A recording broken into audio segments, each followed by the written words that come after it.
What's up? How's it going? Episode 5, Kobayashi Island.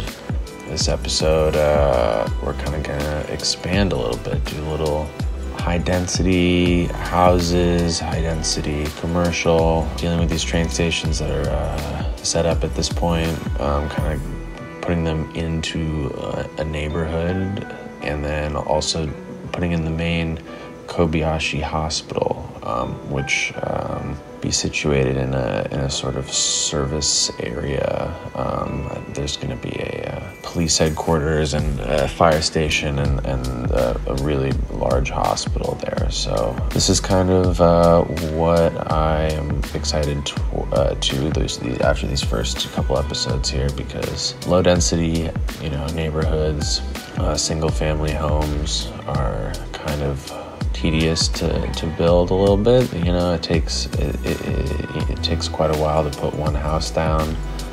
They're much smaller assets, so the neighborhood you end up spending 30 minutes on, when you zoom out, it's much smaller just because the buildings are smaller. So I was noticing, you can see right now those are kind of fences along the center of the road. I was noticing in some pictures of larger Japanese streets, they have these fences in the middle of the road, which they don't really have here in the US. I was accomplishing that with the Park Life park fences, which are a really nice asset.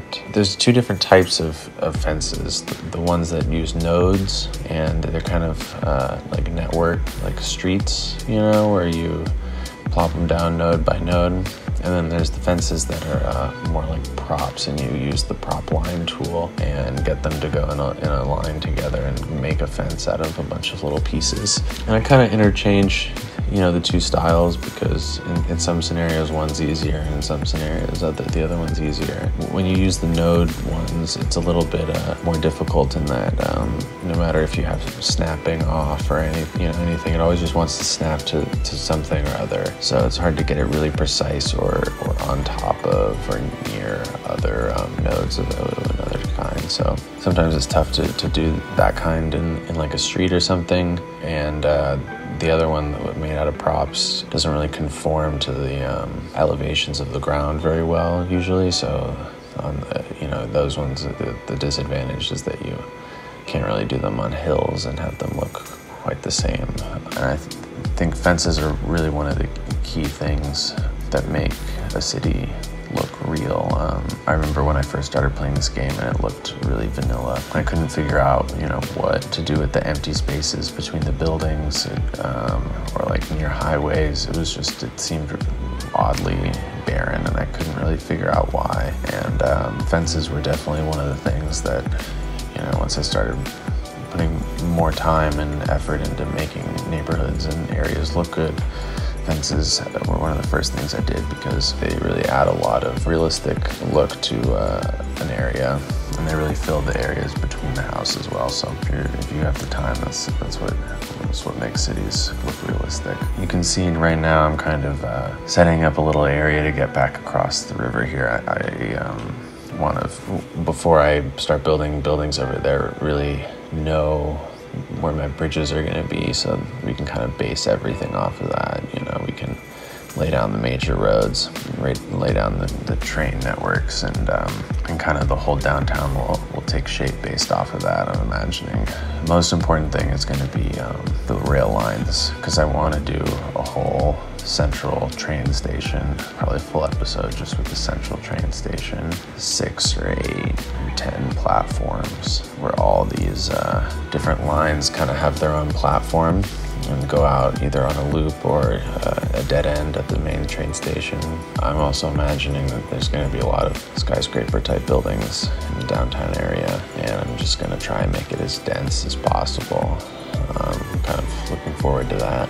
And that's going to be the thing. Once the downtown is built, we'll really start to be able to see what the traffic is looking like in the city, because right now, there's only 2,800 people who live here, so it's pretty tough to get a good gauge if the road network is going to be able to deal with the amount of traffic that's going to be in the city. But usually that is kind of mostly contained to the downtown area and the industrial areas, so I think, if the downtown is planned out enough, this area hopefully won't, on the other side of the river, won't be too congested. This particular area that I'm kind of putting stuff down now, these houses, and it's this overpass that connects the two train stations. This area, it does have very few access points, so I'm a little worried about it in terms of traffic. You'll see I just placed down first part of the hospital.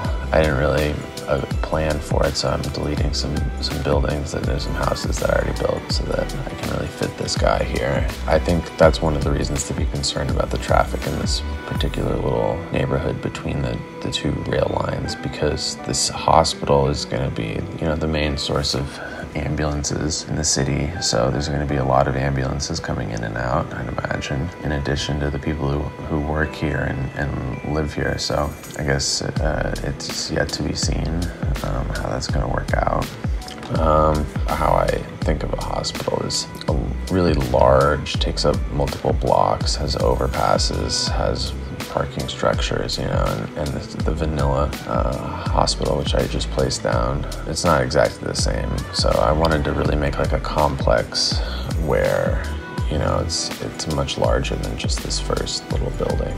This overpass that connects the two train stations, I'm imagining like if you were to look at it on one of those, metro maps, it would be sort of one of those kinds where it's two train stations, but they're connected by a little pathway, little kind of two balls connected by a string sort of icon where it's two stations.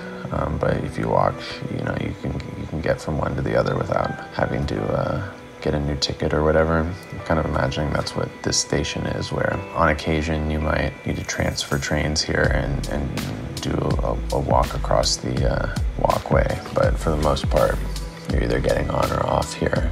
It's not like a major train station. That is sort of one of the things that really helps, I feel like, your public transportation is having high connectivity like that, where train lines don't just connect only in one place, like at the central train station. You want the lines to connect up in random places all over the city, so that there's multiple points where you can change lines. I think that makes your public transportation much more dynamic, because if you're on the outskirts of town and you want to get somewhere else sort of nearby in the outskirts of town, it might be the kind of thing where it's the only option to get there by public transportation is to take a train into the center of the city and then take another train back. So you want to have it a little bit connected where you can get onto another train that might not be going just to the center of the city.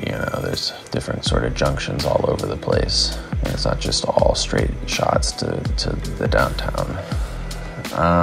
So one of the things that I did in a previous run through was I made a really nice toll booth area on the bridge. It used the vanilla toll booth assets, the ones that they just added with the industries, and so it collected money. There's kind of this area where it goes from 3 lanes in your direction to being like 10 lanes, and there's a bunch of toll booths, and everyone's parked up and slowed down and waiting to pay for the toll. So I did something like that I really liked, and you'll see soon, but I don't do that here. I just kind of throw it together real quick with one of these little toll booths that are just basically a prop. But that's definitely something I want to do here, and I was trying to figure out how to do it, and I might still, if I can figure out enough space in the area to kind of, because it's a big thing. Those vanilla toll booths